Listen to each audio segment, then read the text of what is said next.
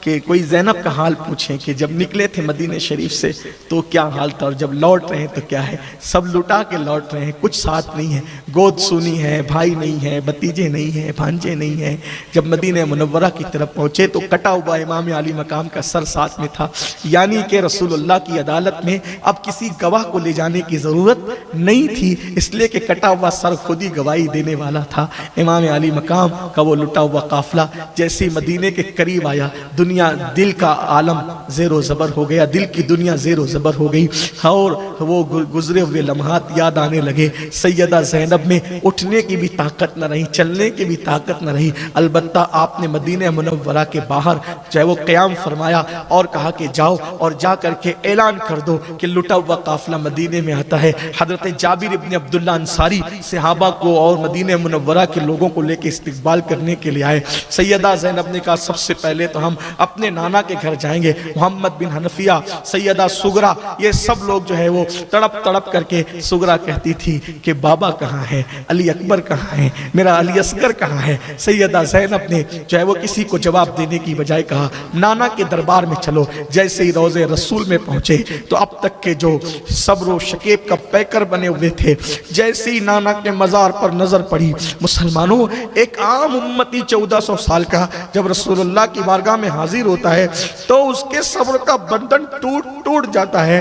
جب وہ لوگ جو رسول اللہ کے نواسے، بیٹیاں، رسول اللہ کی بہویں جب حضور کے حجرے میں پہنچے تو سیدہ زینب نے کہا، ام کلثوم نے کہا نانا جان یہ آپ کے حسین کا کٹا ہوا سر لے کر آئے. امام زین العابدین نے کہا نانا جان آپ کے حسین کا سلام لے کر آئے. نانا جان آپ کے حسین کو پیاسا تڑپایا گیا، علی اکبر کو جو ہے وہ اس کے سینے میں نیزہ ڈال کر کے اس کا دل نیزے کی انی پر لایا گیا. لوگ چیخ چیخ کر رونے لگے. قیامت سے پہلے قیامت دیکھی لوگوں نے. سیدہ زینب نے کہا نانا اللہ اکبر، اے میرے نانا اللہ اکبر. 6 مہینے کے معصوم کی گردن پر تیر چلائے گئے. جب یہ باتیں ہو رہی تھی تو جنات کے نوحہ کی آواز آئی، جناتوں نے رویا، لوگوں نے آنسو بہائے. اور پھر پتہ نہیں کس طریقے سے اللہ کے رسول علیہ السلام نے اپنی مبارک آستین سے ان کے آنسوؤں کو خشک کیے. یہ تو وہی جانے وہاں کیا پردہ تھا. برزخی پردہ تو لوگوں کے لیے ہوتا ہے، آل کے لیے کون سا برزخی پردہ ہو سکتا تھا. حجابات اٹھے ہوئے ہوں گے اور باتیں ہو رہی ہوگی، اور پھر کس طریقے سے زخموں پہ مرہم رکھی گئی یہ تو حضور جانے، حضور کی آل جانے. البتہ اس کے بعد ایک روایت یہ ہے امام حسین کا کٹا ہوا سر پھر امی کے پاس لے جا کر سیدہ فاطمہ الزہرا کے قدموں میں دفن کر دیا گیا. ایک روایت یہ بھی ہے جو مجھے بہت زیادہ معتبر لگتی ان سب روایتوں میں کہ امام حسین کا سر مصر میں موجود ہے، قاہرہ کے اندر، اور اس کے کیا ثبوت ہے انشاءاللہ کسی موقع پہ میں بیان میں اس کو پڑھوں گا. اگر ہو سکا تو محرم شریفی کے مہینے میں مرکز پہ جب کوئی پروگرام ہوگا تو اس میں پڑھ دوں گا، اور وہاں پہ کیا کیا کرامتوں کا ظہور ہوا ہے وہ آپ کے سامنے پیش کی جائے گی. یہ اختصار کے ساتھ داستان کربلا تھی جو میں نے خدمت اہل بیت کی نیت سے جو ہے وہ پیش کر دی. ابھی آپ کو بیٹھنا نہیں، ابھی آپ کو اٹھنا نہیں، یہ حرکت نہیں کرنا. الحمدللہ پچھلے سال غازی عباس کی شہادت کے موقع پہ، شہزادہ علی اکبر کی شہادت کے موقع پہ، امام حسین کی شہادت کے موقع پہ جنہوں نے منتیں مرادیں مانگی تھی الحمدللہ سب کی مرادیں پوری ہوئی. انہوں نے آ کے بتایا ایک بچہ، ایک بھائی بچہ لے کر آیا تھا، 18 سال کے بعد اللہ نے اس کو بیٹا دیا. غازی عباس کی کرامت ہے. اس محفل کی قبولیت کی یہ دلیل ہے کہ جو لوگ مرادیں مانگتے ہیں اللہ تعالیٰ ان کی مرادیں پوری کرتا ہے. آئیے لانا چاہتے ہیں چلیں، اگر کچھ لوگ لائے تو لے آئیں، بچے لے کر آ جائیں، بچے جو لے آئیں تو جلدی جلدی لا دیں. پھر میں دعا کر لوں کیونکہ آج خاص دعا کا دن ہے. میں چاہتا ہوں کہ جلدی سے دعا ہو جائے، اس کے بعد پھر جو بچے لے آئے ہیں جلدی سے لا کر کے پیش کر دے. دعا کرے ان کے لیے اللہ ان سب بچوں کو لمبی عمر عطا فرمائے، صحت و سلامتی کے ساتھ دراز عمر و بالخیر عطا فرمائے. دعا کرے ہماری یہ محفل بھی ہمیشہ جاری و ساری رہے. ماشاءاللہ ایک بار سب درود شریف بیٹھ جائیں، سب کو نظر آ جائے، سب لوگ بیٹھ جائیں، درود شریف پڑھیں. ماشاءاللہ ماشاءاللہ دعا کریں اللہ تعالیٰ انہیں لمبی عمر دے، صحت و سلامتی عطا فرمائے. اللہ پاک دیکھو یہ غازی عباس لوگ کہتے ہیں ہاتھ والے دیتے، کتنے 7.5 سال کے بعد یہ ہوا. یہ غازی کی کرامت ہے, میرے غازی کی کرامت ہے, سبحان اللہ. لڑکی ہوئی ہے ماشاءاللہ. یہ غازی عباس کی اور بھی بچے لائے گئے, وہ بچہ ہے ماشاءاللہ. دیکھیے وہ بچہ ہے. لوگ مرادیں مانگتے ہیں, اللہ پوری کرتا ہے, یقین کی بات ہے. تو لوگ کہتے ہیں ہاتھ والے دیتے, میرے غازی کے تو ہاتھ بھی کٹے, باوجود میرا غازی ہاتھ کٹنے کے بعد بھی شان سے نوازتے ہیں. یہ نبی کے گھر والوں کی شان ہے ماشاءاللہ. یہ اللہ پاک صحت دے, سلامتی دے. دیکھو یہ آ رہے ہیں ماشاءاللہ. دیکھیے یہ سب, یہ ہماری محفل کی قبولیت کی نشانی ہے ماشاءاللہ. مرادیں مانگتے ہیں تو یہ نعمتیں ملتی ہے. اللہ تعالیٰ سب کی مرادیں پوری فرمائے, صحت دے, سلامتی دے, دراز عمر بالخیر.